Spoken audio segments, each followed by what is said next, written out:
Welcome to the Skeptic Zone, the podcast from Australia for science and reason.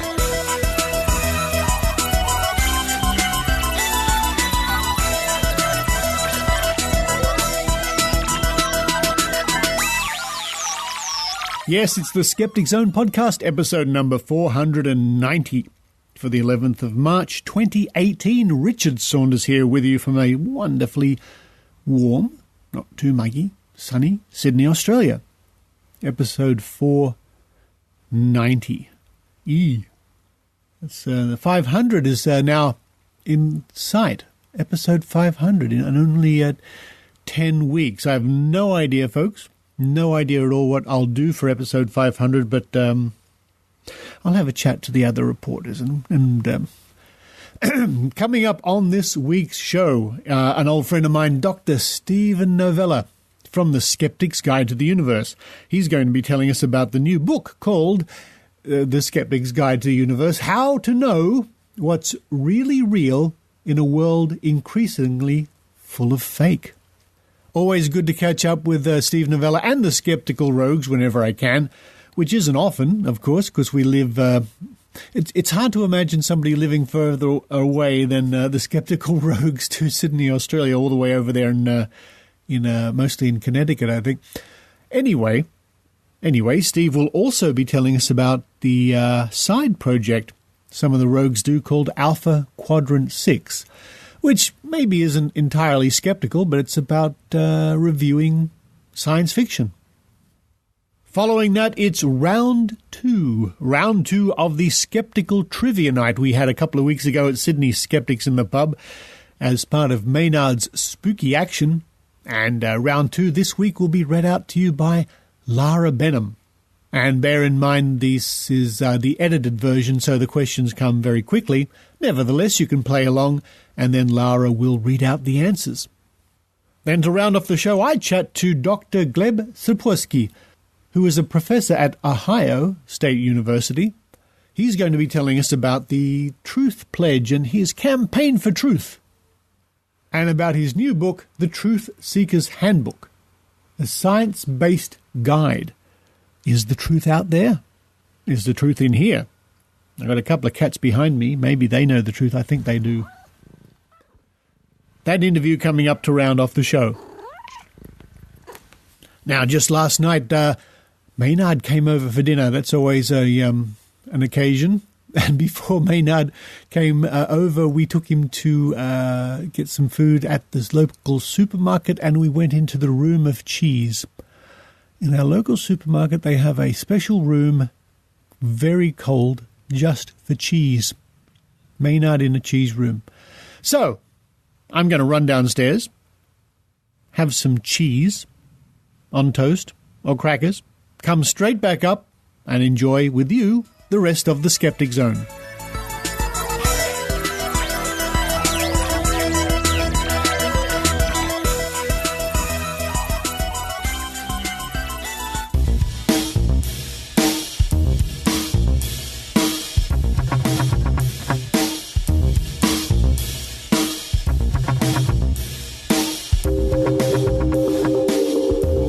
Joining me now all the way from Connecticut. You've heard him on the Skeptic's Guide to the Universe, Dr. Steve Novella. Hello, Steve. Hey, Richard. How you doing? I'm doing really well. It's so nice to catch up with you, to have a chat with you. You've appeared on the Skeptic Zone before as a guest, but very rarely, and a long time ago. Yeah, we should do this more often. It's fun to, we were just marveling at the fact that we're talking across the planet without any delay. It's like you're in the next room. There's no delay, folks. It's weird. I'm speaking to Steve from about 10:15 in the evening Sydney time. And Steve, I think it's early morning for you. Yeah, it's 6 a.m. The perfect time for global communication. I thought I'd give you I'd contact you. Congratulations on the continuing success of the Skeptic's Guide to the Universe podcast, of course. And it's because of your podcast and the Rogues that many people hear about the Skeptic Zone. Oh, that's great. Yeah, so we do have a lot of listeners in Australia. We get to, on our media host, we could look at the distribution of our listeners. And Australia, I think, is number 2. Wow. In terms of numbers, and probably maybe even number 1 in terms of percentage of population. Right, right. Yeah, I think there's a good audience here in Australia for this sort of thing. But let's not talk about the podcast for a moment. I'm interested because it's come to my attention. Well, I sort of knew this before, but it's only recently been put out there online that The Skeptic's Guide to the Universe is not only a podcast, it's a book. What can you tell me about that? That's right, yeah. So our book, which is The Skeptic's Guide to the Universe, our eponymous book, if you will, just became available for pre-order on Amazon.com, which we're really excited about. So the book itself will be released October 2nd. It's 100% written. As you know, you probably know that the process of publishing a book takes a long time. So now it's... The book's totally done, but all the logistical stuff has to still happen on the publisher end. So there's still a lot of work to do, but we're really excited about it. We're actually getting started on our next books, but maybe we'll talk about that next time. Wow, that's thinking ahead. Now, why the book, and what's it all about? So, I mean, we've wanted to produce a book for a long time. It's a complementary format, I think, to the podcast. And we've also gotten a lot of requests for either specifically for us to produce a book or just like, hey guys, what would be the best book to give to somebody as an introduction to scientific skepticism? Or is there a good reference out there that will like systematically go through all the critical thinking stuff that you guys talk about on the show all the time? And there are references out there. There are books out there. We refer to the Demon Haunted World a lot, for example, but those books are getting a little dated. They do get dated. There's been a ton of psychological research since some of the classic books of skepticism have come out. And so we said, you know what, we just need to produce the book that everyone's asking for, So we tried to make it simultaneously a few things. One is a great introduction to people who have no idea what skepticism is or have no involvement with the skeptical movement. And then number 2, we wanted it to be a great reference for people who are listening to the show, who already are skeptics, but want to be walked through, like, this is everything a skeptic needs to know, right? That was kind of our approach to the book. Like, really just to say, all right, here's like, I think it's the first concept was like, here's 50 things or 100 things or whatever that every skeptic needs to know. And that's kind of the meat of the book, is that part of it. But then we wanted to also have new stuff in there. Like, I wanted to make sure there was some content in there that even if you've listened to every episode of the SGU, there is new stuff in there that you have never heard before that you will learn. So that was sort of our goal for the book, and I think that we accomplished that. We've been working on this book for a year and a half. And it's great working with an editor. I don't know if you've ever worked with an editor before, but it really, really ups the quality. So we're very happy with the result. Oh, it certainly does, and I have worked with editors before. I've written quite a few books many, many years ago, of course. Yeah. And things occur to the editor which would never occur to you as the author. Yeah, and it's just good to have another set of eyes. The most interesting feedback I got from the editor was, I don't understand what this means, right? So I wrote something, and to me, it's perfectly clear, And then I look at it like, yeah, okay, I could see that. I'm used to. I have a vocabulary of not only a scientist but of a skeptic, and there are certain words that are just part of my vocabulary now, and I've kind of lost a little bit of a sense of what a non-skeptic, somebody who isn't steeped in this, what would be a word that they would necessarily completely understand. And so it was good to get that level of feedback. Like, you need to explain this a little bit more detail. You can't. So that I think really added a great layer to the book, where I was like, I'll go back and reword this so that it makes sense to somebody who has never heard these concepts before. It's a very good point, and this point was really brought home to me a couple of years ago. I was very lucky enough to see Alan Alda give a talk here in Australia. and because he's very into science communication. And the example he gave, he asked for a volunteer to come up from the audience, and he showed the volunteer a sheet of paper with some popular tunes, and he said to the volunteer, tap out the tune and see how many people in the audience know which tune you're tapping out. And of course, to the volunteer tapping out the tune, it was obvious what tune they were tapping, but nobody in the audience had a clue. And I thought that was a very good lesson. Yeah, it's true. I mean, and if you've ever written puzzles for other people, or, you know what I mean? Have you ever done that? Or if you've ever run any kind of role-playing game, you realize that you have the whole story in your head. Things make perfect sense to you, and they may be completely opaque to somebody else. If they don't have the background information that you have. So in the context, you know what everything means, but to somebody who doesn't know the context, they could be lost. So that is one of the challenges of science communication, and I think why sometimes scientists are not the best communicators, because they might not know the distinction between their jargon and the vernacular, and they might not know where the deficits are in the concepts that the general public understands, and that's sort of the skill set of the science communicator. They sort of bridge the gap, right, between highly technical information and general public understanding. We're always paying really close attention to that, trying to be a check on each other and taking feedback from other people. And this is just another way to do that. And it really is a very difficult skill set. You know, some people may become easy to them, but there's a lot of nuance to thinking about how to translate very complicated, often mathematical concepts to everyday understanding. I'm fascinated by that, because I think and the research actually backs this up. You understand a topic the best when you have to explain it to somebody else. You know, that's a good way of looking at it, and I think I'd have to agree. It makes you rethink the topic when you're trying to explain it, and you and I imagine many people out there listening find themselves from time to time having to explain what skepticism is and how it works. Sure. Now, the book is. I'm casting an eye at Amazon, because you can pre-order the book at the moment, and folks, I'll link to that in the show notes. Of course, it's called The Skeptic's Guide to the Universe by Dr. Steve Novella and the Skeptical Rogues. Now, how does that work? What's the breakdown? Yeah, so I wrote the bulk of the book, and I edited the entire book, and then Bob, Jay, Evan, and Kara contributed chapters to the book. They each have one chapter that is written in their voice, which I edited, but I didn't really rewrite.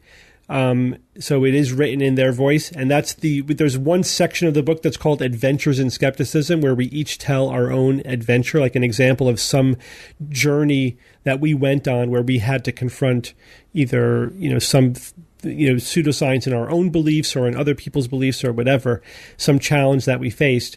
And that's written, each of us has one chapter there. We even have a chapter by Perry, which is a reworked article that he had written years ago for our newsletter. Oh, that's nice. But the rest of the book, so even when they contributed the chapters, I basically had to rewrite every chapter because we really needed to be in one coherent voice. So that they provided all the material, a lot of the structure and the framework, and then I sort of put it into the consistent voice of the book. And then when the editor went over it, it was like she applied an even more consistent filter. She was like, this all has to sound the same. You have to have the same format. It really needs to be consistent. The narrative tone of the book has to flow very easily. And again, that's where the editor, that's their job, right? That's their specialty, is putting it all together. Because to some extent, like, we were writing chapters, right? Okay, I want to write a chapter on pareidolia, right? That's a concept everybody should know about. There's a lesson in there to how our brain works and how our thinking works. And it's kind of a story unto itself. But then the editor went back and said, yes, but okay, that's fine. But this has to fit into the broader narrative arc of the whole book. And so that's when it really started to come together. What a fascinating process that must have been. It is. Yeah, absolutely. And I'm pleased to know that you're even working on the next book in the series, and hopefully it'll be a long-running series. But also, when you're not podcasting and writing books, you and some of the rogues, at least, are doing a really fun project called Alpha Quadrant 6, which is a video series. What can you tell me about that? Yeah, that is our science fiction review show. It started because Star Trek Discovery, the latest Star Trek series, was coming out. And so I wanted to do a real-time review show where we review each episode immediately afterwards. So it's an after show, right? And we did that, and we had a lot of fun with it. And, we started to build an audience there. We said, okay, we wanted to see how it went before we committed to anything beyond that. But we were having fun with it, and I think it's being well received. So we decided to evolve it into just an all-purpose science fiction review show. So yes, we're going to cover Star Trek Discovery as long as that airs. But we already have a long list of other shows that we have planned, and in the gap between the seasons, we're going to be cranking out some other reviews. So, for example, we may do... we've already done Star Wars, by the way. We did a review of the latest Star Wars movie. Uh-huh. And then... So we will be doing new science fiction movies as they come out. But also, we're going to go do some classic movies. We'll do some TV series. Like, we've already had a lot of requests to do the Black Mirror, Orville, Electric Dreams. I mean, there's just endless content out there. Then with the real fun ones, ones I'm looking forward to, which we're working on right now, we're going to do themed reviews. Like, ask an interesting sci-fi question, like how does faster than light travel work in science fiction, and which of them are plausible, which are not plausible. Does the math work out, and then like do sort of the science of science fiction kind of stuff with those kind of themes. How do blasters work? What are the energies involved? What would really be required to make this happen, etc. So we'll have a lot of fun with it that way. I mean, I think those are always, our most popular segments is when we do the science of science fiction, because that's, I think, what we have that's in our sweet spot to add to it, because obviously there's a ton of people out there doing science fiction review, and there's a lot of science fiction nerds out there. It's very popular, but we are skeptics. We're skeptics and science enthusiasts reviewing science fiction. So we're going to try to really maximize that angle of it. Well, as you say, there's endless content out there, and there really is now endless content out there. I noticed platforms like Netflix seem to be generating endless things. And I quite like the series you mentioned, Electric Dreams. I was very impressed with that one. Right. Yeah. There's right with the cable companies now producing a lot of original content. I mean, there is so much out there. There's Altered Carbon, and then really good too. There's really good science fiction on TV now. It really is a golden age. Just looking back over the course of my life, like the last 50 years, there's definitely been some dry spells. There's been the occasional, really good series.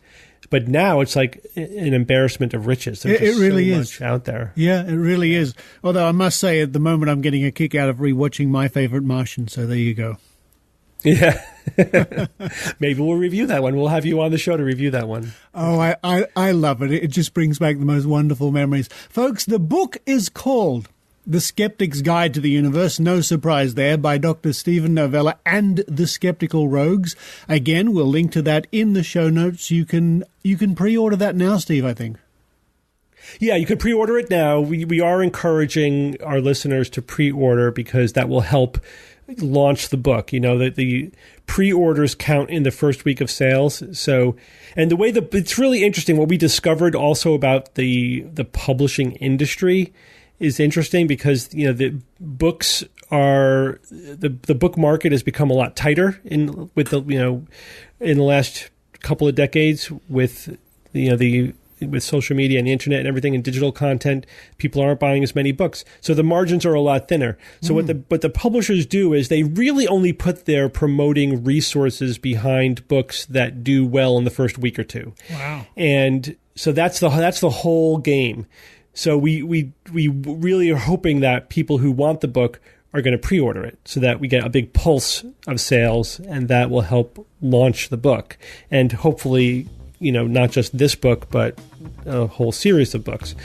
And I do think that, if you like listening to this show, if you're, a skeptic, if you have people in your life that you want to make more skeptical, this book is designed to be the perfect intro to that.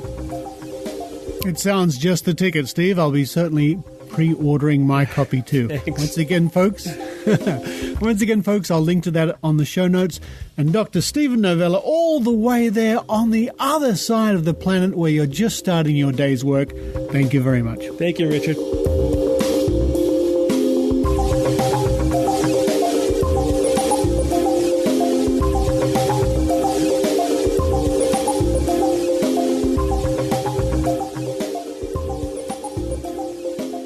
Greetings, listeners. It's me, Captain Disillusion. On my YouTube channel called Captain Disillusion, I, Captain Disillusion, analyze viral videos of the strange and unbelievable. I explain how interframe video compression, 3D motion tracking, and stock VFX elements prove that Justin Bieber is not a secret reptilian alien, that those videos of ghost cars are just unintentional optical illusions, and that lightning did not strike a few feet away from a girl on a beach as we saw in the news. I'm real fun at parties. My best friend is a lens flare. Eat a dimmer switch, Disillusion. I do know other people. Sometimes they even show up in my videos. People like Skepticism's grandpa, James Randi, Cirque du Soleil acrobat Erica Lins, weight loss enthusiast Penn Jillette, and the actual Beekman from Beekman's World. I hope you'll check out my adventures, interact with me in a platonic way, and even consider becoming a patron of my work. You can do all that and more on YouTube or at CaptainDisillusion.com. Here's Maynard's spooky action at a distance. Maynard here to introduce you to round 2 of the trivia quiz we held at Sydney Skeptics in the pub. Are you excited? 20 more questions coming your way. How did you go last week? I heard you were slack. Boo! Anyway, we had people writing into the Skeptic Zone with their scores. No one said they got 20 out of 20. No one said they got 20 out of 20, but if you were over 15 out of 20, not bad. You would be considered more than slightly skeptical. This week, your trivia your trivia MC is Lara Benham. Okay, question 1. In which city did the first Skeptics in the Pub event take place? In which city did the first Skeptics in the Pub event take place? Right, question 2. Simon Singh wrote a book about the mathematics used in which popular long-running TV show? Question 3. I'm going to give you multiple choice on this at the end. Which popular Australian magazine published a fake Nostradamus quatrain on its back cover following the 9/11 attacks? Was it New Idea, Women's Day, Women's Weekly, or the New Age Monthly? So I'll run through the 4 again. Either New Idea, Women's Day, Women's Weekly, or the New Age Monthly. Question 4. What do the initials CSICOP stand for? What do the initials CSICOP stand for? Psychop. Oh, Psychop. Yeah. Psychop, sorry. Question 5. What score do at least some of the Australian cricket team think is bad luck? Question 6. Which 2 animals were used to create the Fiji mermaid, a hoax displayed by P.T. Barnum? So which 2 animals were used to create the Fiji mermaid? You need both of them to get the point. Question 7. And you'll get a point for each of these ones. Which 2 countries are most associated with the scam of psychic surgery? Which 2 countries are most associated with the scam of psychic surgery? I think it's all right. Question 8. Campbelltown, just outside Sydney, holds an annual festival of whose ghost? Campbelltown, just outside Sydney, holds an annual festival of whose ghost? I can hear the ghost whispering. 10 11. Question 9. The town of Roswell, famed for its stories of crashed UFOs, lies within which state in the USA? Question 10. Provided that the moon landings were not faked, Controversy. work on that assumption, how many people have walked on the moon? How many people have walked on the moon? Question 11. Question 11 is, the ideomotor effect or action is most commonly associated with which mysterious claim? So the ideomotor effect is mostly associated with which mysterious claim?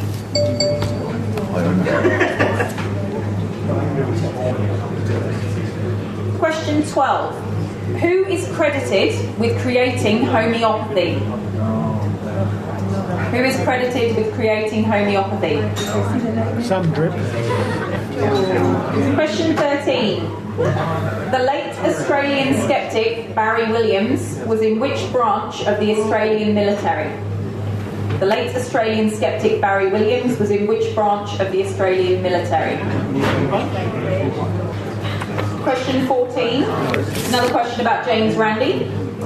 James Randi often wears a pin on his lapel of a mythical flying animal. What animal is it? So James Randi often wears a pin on his lapel of a mythical flying animal. What animal is it? Question 15.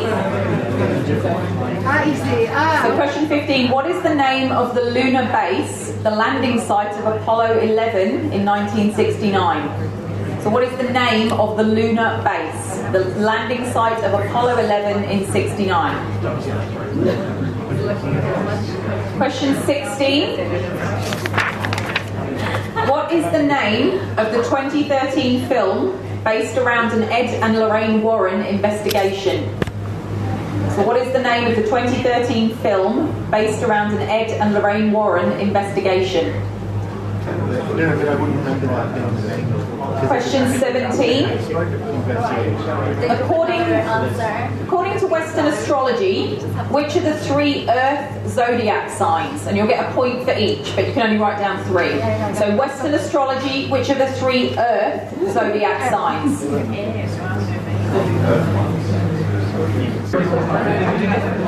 Question 18. Another movie. What movie is credited with the UFO craze of the late 1970s? What movie is credited with the UFO craze of the late 1970s?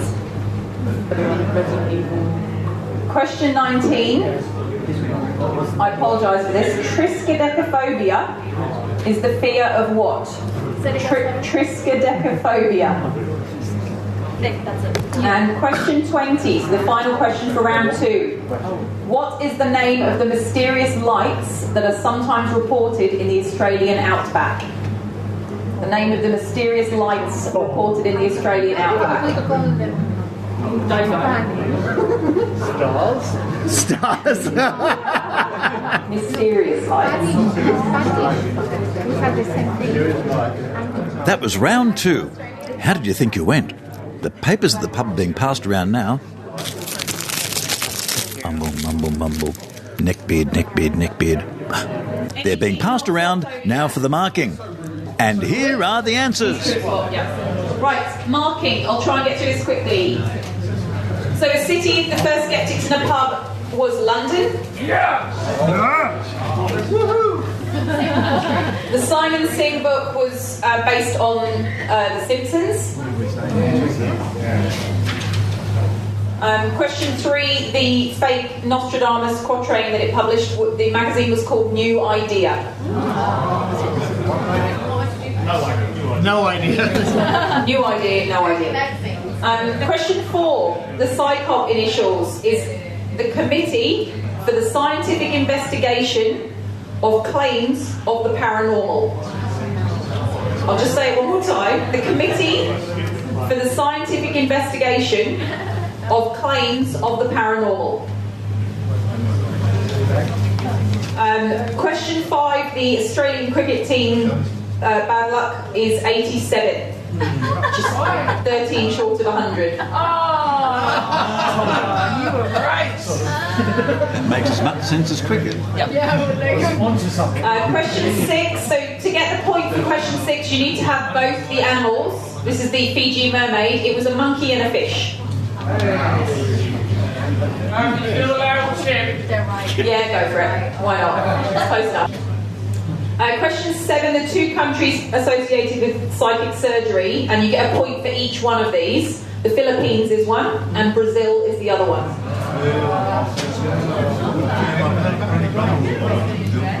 Question 8, it was Fisher's ghost, which I think everybody said out loud. Fisher's ghost.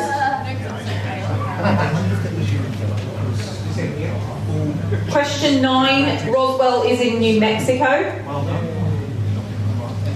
I'm getting 100%.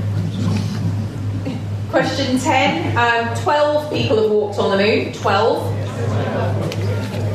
Including Stanley Kubrick. Question 13, the ideomotor effect is associated mostly with divining or dowsing. Question 12, and please be lenient with the spelling of this one. The person that created homeopathy is Samuel Hahnemann. Question 13, Barry Williams was in the Royal Australian Air Force. Question 14, James Randi wears a Pegasus, but we'll accept just a pig, because we said the flying part, so a pig or a Pegasus. No. No, it's a flying pig. Not Pegasus, Pegasus. Can you do that without an Australian accent? Keep talking. Anyway, question 15. The lunar base is called Tranquility Base. Tranquility Base here. Question 16. The film based around Ed and Lorraine Warren is The Conjuring. The Rocky. Rocky. Very harrowing film, that one. Question 17, and they can have a point for each one of these they get right, provided they've only written down 3. This is the astrology signs. The Earth signs are Taurus, Virgo, and Capricorn. So do you get... That's 3 marks if they get all 3 right, 1 for each. Question 18. Question 18, the UFO craze is credited to close encounters of the third kind. Question 19, triskaidekaphobia is a fear of the number 13. Question 20, the mysterious lights are called the Min-Min lights. M-I-N, Min-Min lights. Yeah, we're going to do the photo round as well. So if you could add that up for us, please, and put the score somewhere. Tim will come around and collect that. I'm going to do the photos as well. Tim's just going to come around and collect that for efficiency. Photo round.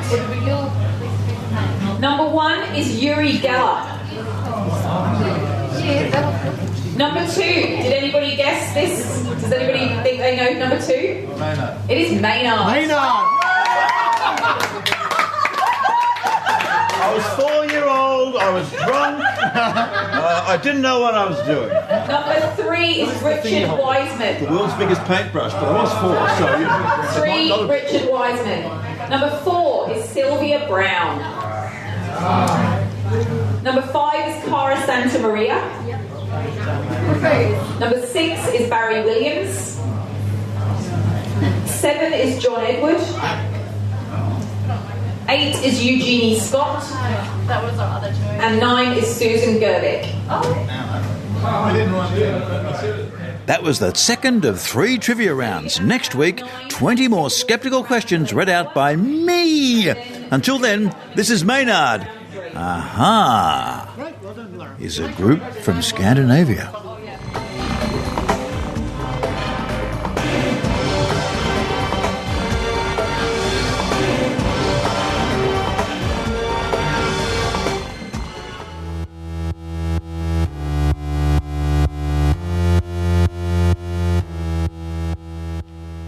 this is Sharon Hill, creator of DoubtfulNews.com and the 15 Credibility Street podcast. I have a new book from McFarland Publishing called Scientifical Americans, The Culture of Amateur Paranormal Researchers. Scientifical means attempting to be scientific and do science, but falling short. This book is the first full examination of the rise of amateur research and investigation groups in America and how they do or don't use science to investigate ghosts, UFOs, and cryptids like Bigfoot and lake monsters. I place these thousands of paranormal explorers into the historical context of their subject areas, chart the influence of paranormal-themed media and the internet, and examine what it means to do science and how amateurs can contribute. Paranormal believers, skeptics, and persons of all opinions in between will find Scientifical Americans to be a unique view of the modern relationship between science and society, as well as our engagement with paranormal themes in popular culture. Purchase the book through your favorite bookseller or an Amazon Kindle version. For more info, visit my website at sharonahill.com.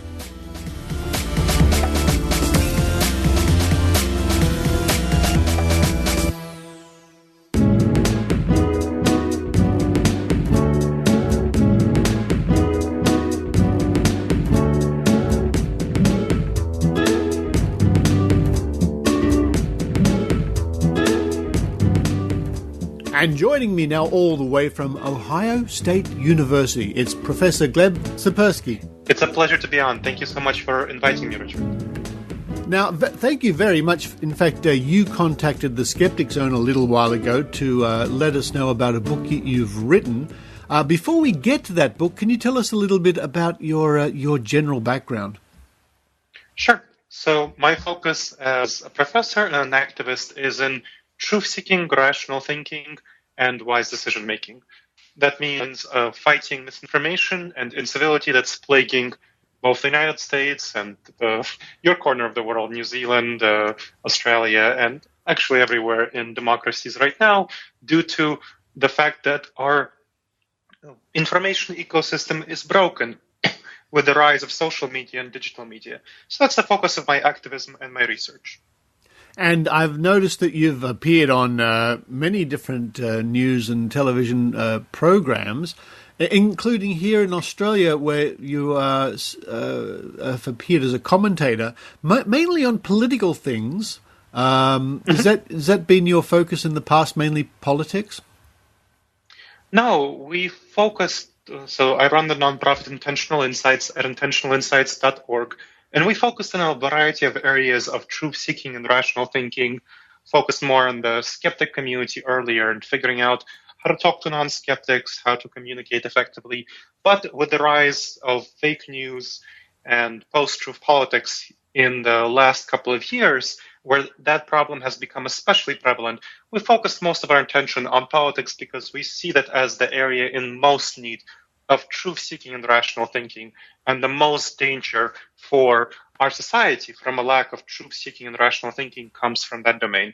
So that's what led us to start the Pro-Truth Pledge project at protruthpledge.org, which is a behavioral science-informed tool that combines crowdsourcing and research to address misinformation and incivility in democracies around the world, including Australia.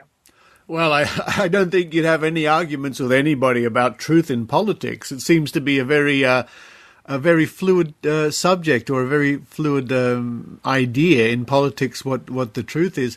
And we also note that especially with politicians, they sometimes are bound by deals made and pledges they know they can't keep.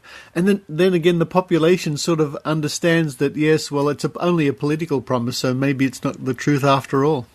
Post-truth politics is actually quite a big problem around the world, including in Australia. So the Pro-Truth Pledge is associated with the Post-Truth Initiative at the University of Sydney, which studies questions around how post-truth politics, the problems around that. And there are a number of people who have accused a number of government officials in Australia of engaging in misinformation and incivility. So there are politicians who practice these things in Australia as elsewhere in other democracies. And the point of the Pro-Truth Pledge is to gather together all the people who care about fighting misinformation and incivility and unite them in a combined effort to address politicians, media figures, and others who spread misinformation and incivility. Because if you can unite together all the people who care about truth and facts, then they're not separate. And then their voice can be really heard and made significant and impactful. And that's what the Pro-Truth Pledge at protruthpledge.org is about. And, of course, I was reading about the Pro-Truth Pledge in your book. Your book is called The Truth Seeker's Handbook. What can you tell me about that? How long has that been available? It's been available since November 23rd of last year. And the book basically talks about why we as human beings believe in lies. You know, we think of ourselves as rational and logical creatures, especially as skeptics among us.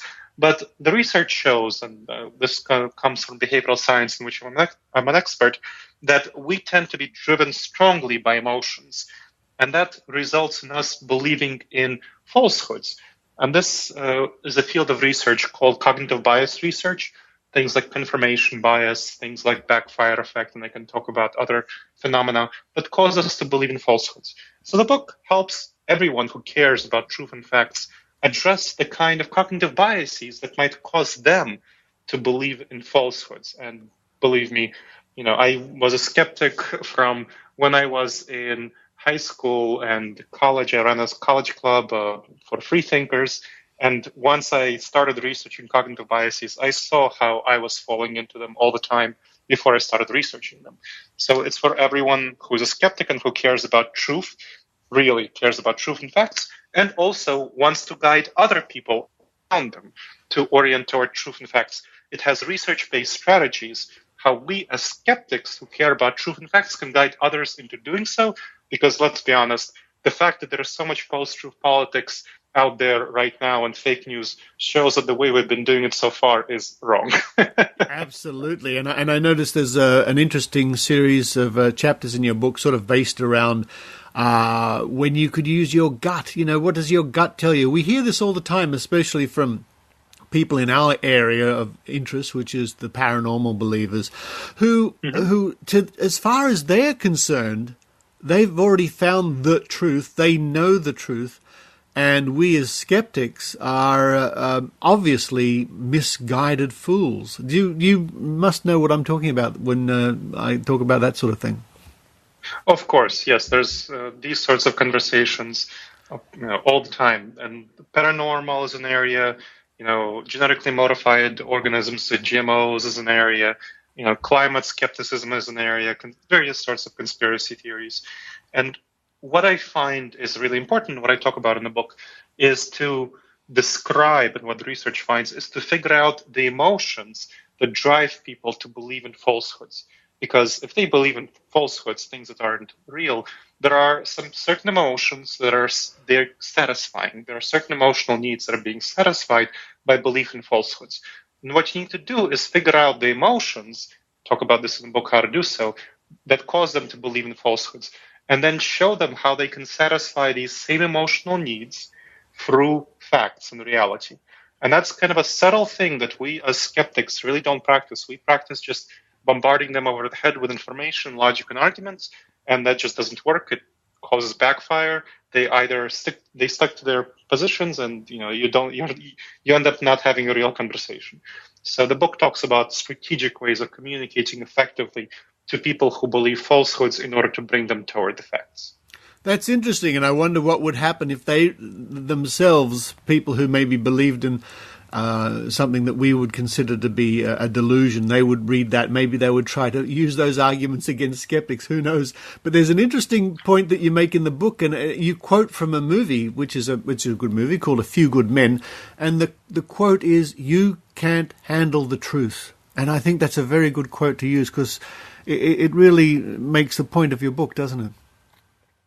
Yes, it does. And it points to the fact that truth is very much an emotional thing. And the reason that people believe in lies is because they can't handle the truth emotionally. So our aspiration as skeptics should be how to guide their emotions toward believing the facts.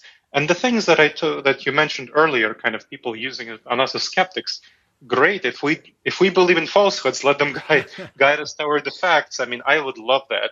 The strategies that I talk about in the book only work for getting people to believe in the facts, in the truth, in reality. They don't work they're not simply persuasion, rhetorical tactics. That's not what they're about. This is about collaborative truth-seeking, where you work with somebody else to figure out the truth, the facts, the nature of reality. And that's what the essence of the book is about. Now, of course, you mentioned briefly before confirmation bias, which all skeptics are very familiar with that concept. But confirmation bias is amplified, especially in the last 10 years or so, with the filter bubbles we live in now, with things like Facebook and this sort of thing. Have you seen a rise in the general problem of people believing in falsehoods because of these filter bubbles? Absolutely. The confirmation bias is one of the biggest drivers of fake news and post-truth politics. So the confirmation bias is a psychological phenomenon where people look for look for information that matches, conforms to their beliefs, and two, interpret information they get in ways that matches their beliefs. Now, if previously everyone just had access to mainstream news prior to the rise of social media, digital media, and so they could still interpret information that in ways that matched their beliefs, but they couldn't really look for information that matched their beliefs. It wasn't readily accessible. Now, with the rise of digital media and social media, there are various filter bubbles where people can go to and specifically only look for information that matches their beliefs. Look at only biased sources, including sources run by Russia Today and so on. Completely fake information, fake news that matches their gut intuitions. And the people who try to manipulate us know that, and they create these sources. They play into people's confirmation bias, and that's kind of one of the things that the Pro-Truth Pledge is meant to address. It has a large variety of strategies. So the Pro-Truth Pledge at protruthpledge.org gets people to commit to behaviors that are aimed to address the confirmation bias and various other biases that cause us to believe in falsehoods.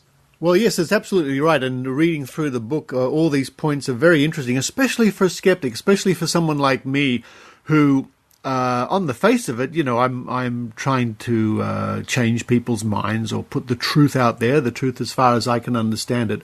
So this is a very interesting overview of what the truth is and how to think about it. The book, folks, is called The Truth Seeker's Handbook. Gleb, where can people find that book? They can find it on Amazon. So if they are participants of Amazon Smile, where they donate to donations, they can go to smile.amazon.com, put in the Truth Seeker's Handbook, a science-based guide, and they should find it right there. They can also go to the Pro-Truth Pledge website at protruthpledge.org, find it through there, and they can find it on the Intentional Insights website. The Intentional Insights is a nonprofit that runs the Pro-Truth Pledge and other truth-oriented subjects.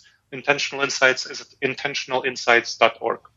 Folks, I'll link to all those URLs on this week's show notes so you can quickly look at that. And I'll also link to a couple of videos I noticed Gleb was kind enough to send me where you can see him on action on various news networks talking about politics and the truth. Well, Gleb, thank you very much for your time this morning or this afternoon where you are in Columbus, Ohio. And maybe we can chat again one day about some more truth. That would be wonderful. And I would encourage you yourself as a public figure to consider signing up to the Pro-Truth Pledge because you're already practicing these behaviors. And the more people make a public commitment, especially public figures like yourself, the more likely we are to sway the political and public conversation to be more oriented toward truth and facts. I better head over there straight away. Gleb Tsipursky, thank you very much. Thanks so much, Richard. It was a pleasure.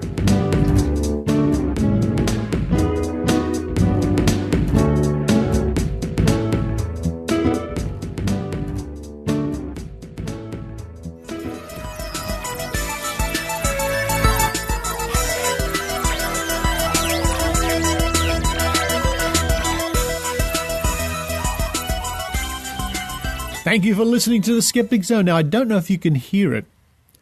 Hopefully not. I've got all the windows shut, but I've got aircraft coming overhead. Now, It's weird. Often I will record the voiceover bits for the Skeptic Zone on a Sunday morning here in Sydney. And Sunday morning is usually within certain hours the time of this corridor being used, the one that goes over my house for Sydney Airport. Sometimes I get jets coming over every 2 minutes. You can imagine what that's like for recording.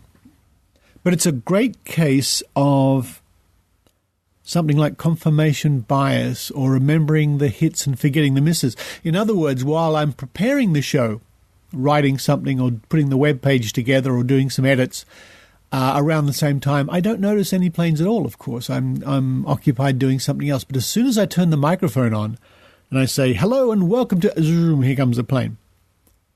Yeah, I think it's a really good example of remembering the hits and forgetting the misses, which is something we explore often when we think about psychic research and people who go to get readings, psychic readings, where the psychic can chat to them for half an hour, tell them many things, but only 2 or 3 or 4 will make sense, and those are the points people remember. It's all very interesting. In fact, if I listen, yes, here comes another one now. Normally I'd stop recording, but this week I say, what the hell. Let the planes fly over. Oh, that's a big one. I wonder what that is. You can go to there's a web page I sometimes use, Flight Radar, I think it's called, and I can actually see the planes flying over my house. Oh, well, it amuses the cats. Coming up on next week's show are more trivia quiz. In fact, the last round, as you heard before, and it will be read by Maynard. I think that one's coming in from Hong Kong. I don't know. But until then, this is Richard Saunders, a couple of cats and lots of airplanes, signing off from Sydney, Australia.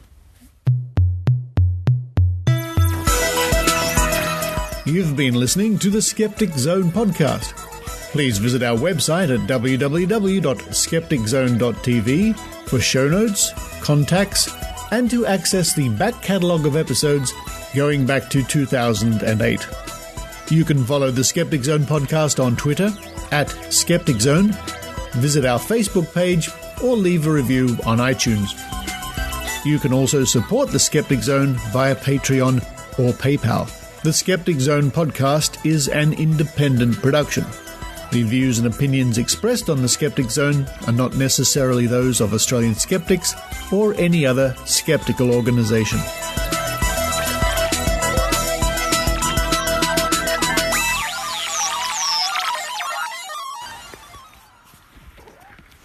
What is it? You look at a scratch? Go here. You want to do the web page this week, do you? Or do you just want to do the editing for the show? Or do you just want to scratch behind the ear?